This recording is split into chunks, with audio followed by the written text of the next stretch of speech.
And now, your First Alert 5 weather.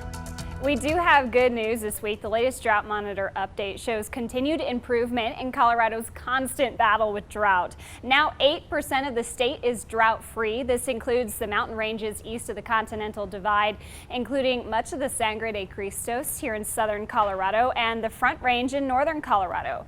These improvements brought on by a wet summer so far. The monsoon season is fighting an uphill battle after the year began with severe and extreme drought in Colorado. Unfortunately, western Colorado has dried out a bit since January. So let's observe this year's precipitation compared to our drought levels for the year so far. In the graph at the top, the white color indicates the observed precipitation in the springs this year compared to the average in green. The orange and tan colors at the bottom indicate our drought levels over time. The year began with severe drought, but after staying on par with normal precipitation in late winter, the drought decreased to moderate by April. Then spring was incredibly dry and windy, which dropped us below average for precipitation up until the beginning of August, where we have now finally caught up. The dry spring briefly brought back severe drought before the summer rain took over, and that did help us back to moderate drought now. What this comparison highlights is the fact that in order to change drought level, it takes time and consistent weather patterns.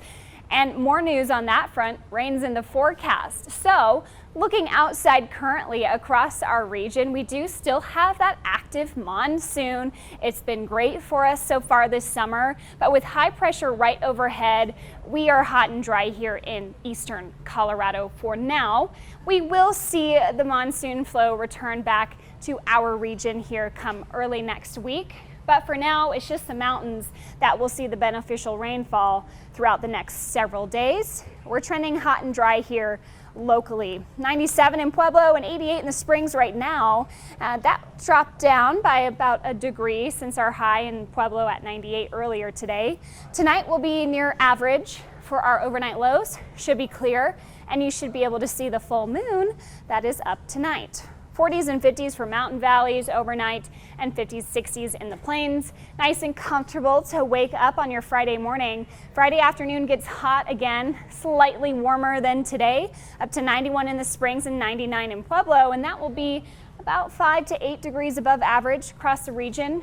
We've got mid to upper 90s for the eastern plains tomorrow, 80s and 90s for mountain valleys, and zooming in on the Pikes Peak region. If you want to beat the heat, Cripple Creek is where you got to be at 75, up to 89 in Falcon and 85 in Black Forest tomorrow, 91 in the Springs, Ellicott, and Fort Carson. Along the Arkansas River, expect to be to the middle 90s for Fremont County, Pueblo West to 98, then up to 100 once you hit Avondale. And then we are looking forward to the rain in the next few days. For the next 3 days, all that monsoon flow stays in the mountains, but then over the next 7 days total, we will see that rain expand across the state and a good chance of seeing some high totals for the I-25 corridor. So we are looking forward to still the hope of chipping away at our drought in the extended outlook. So on this Super 7 day, I'm highlighting the fact that we're going to be to the 90s, feeling like that August summer heat for the next 3 days. And then watch as temperatures cool. We've got a cold front coming in next week. We've got extra monsoon moisture, and that will lead to showers and thunderstorms. Back to school on Monday. Should be looking overcast to start the day. A little dewy outside, warming up nicely to the 80s, and then an afternoon thunderstorm by the time you're picking up the kids from school. And same goes for Tuesday, Wednesday. Afternoon thunderstorms likely, and those rain totals could stack up to maybe an inch, maybe even up to 2 inches over those 3 days. For Pueblo, I've got you hot for the weekend, 100 for both days, and D60 back to school Tuesday.